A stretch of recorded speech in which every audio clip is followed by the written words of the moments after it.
देखिए ये हेडलाइन कि अगर सोने की खरीद का सबूत नहीं तो टैक्स विभाग जब्त कर सकता है आपका गोल्ड। यानी ये जो कार्रवाई है अचानक से, जब से ये गोल्ड पे इंपोर्ट ड्यूटी बढ़ा और जो तेल का क्राइसिस हुआ, उसके बाद से ये सारे नियम कानून गवर्नमेंट को याद आ रहे हैं।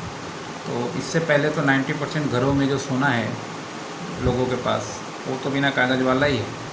क्योंकि मान लीजिए 10% ही जब से ये सिस्टम आया है, लोग जाके दुकानों में परचेज़ करते हैं और ज्वेलर उनको अब बिल देते हैं। नहीं तो इससे पहले कोई बिल तक देने को तैयार नहीं था और अभी भी बिल देने को तैयार नहीं होता है, क्योंकि वो छूट का लालच देता है कि आप बिल दोगे तो आपको जीएसटी देना पड़ेगा, बिना जीएसटी आपको इस तरीके से सस्ता मिल जाएगा। ये लॉलीपॉप जो है हर एक जगह चलता है। तो ये जो नियम आ गया आपका कि सोना का सबूत आप जिसके घर में भी रेड मारेंगे तो सोना का सबूत तो आपको नहीं मिलेगा। कारण क्या है कि पिछली बार भी गवर्नमेंट ने लगाया था कि अगर कोई गोल्ड एक्सचेंज कर लेता है अपना, तो 500 ग्राम तक जो लेडीज़ है उसके लिए और 300 ग्राम तक कोई जेंट्स है उसके लिए।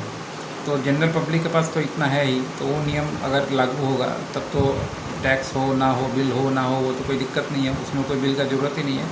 मगर ये हो सकता है ये बात जहाँ पे ज़्यादा हो, कोई पता चला कि पैसा छुपाने के लिए 5 किलो रखा हो, 3 किलो रखा हो, 10 किलो रखा हो, ब्लैक मार्केट से ख़रीद के रखा हो, तो उनके लिए दिक्कत हो जाएगा।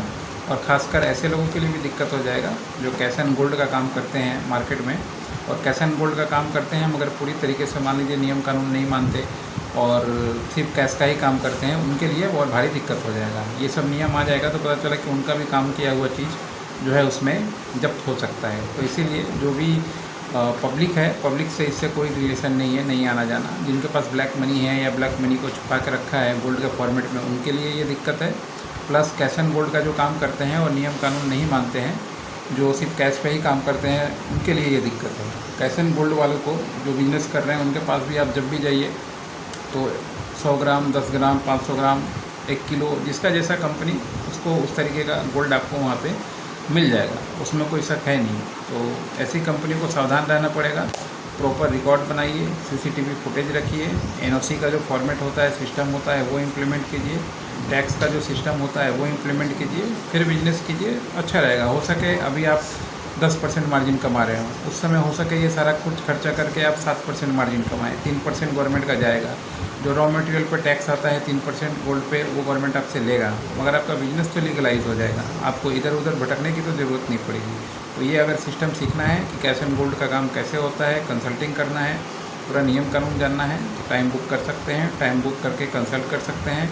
हम लोग के पास भी आप आ सकते हैं, या अगर आप मान लीजिए मूवमेंट नहीं करते हैं तो हमारी कंपनी के आदमी भी मूवमेंट करते हैं या हम लोग भी मूवमेंट करते हैं, तो आराम से हम लोग भी जाके आपको चीज़ें सिखा सकते हैं। बशर्ते ये सारी चीज़ें जो हैं वो पेड सर्विस होता है, फ्री सर्विस इसमें कोई भी नहीं है। तो ऐसा करता हूँ जो भी गोल्ड एंड सिल्वर से जुड़े लोग हैं, जो बिज़नेस करते हैं, उनके लिए ये वीडियो है और उनको ये वीडियो अच्छा लगेगा। कोई तो आपको बताने वाला, सिखाने वाला मिल रहा है तो सीख लीजिए, नहीं तो फिर बाद में पता चला कि ये लेना का देना हो जाएगा, थोड़ा सा भी पकड़ा गया तो जो भी पूरे साल प्रॉफिट नहीं कमाए वो भी आपके हाथ से छिटक सकता है।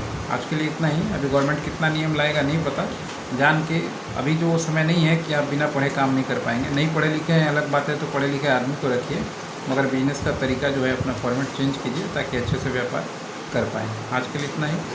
नमस्कार।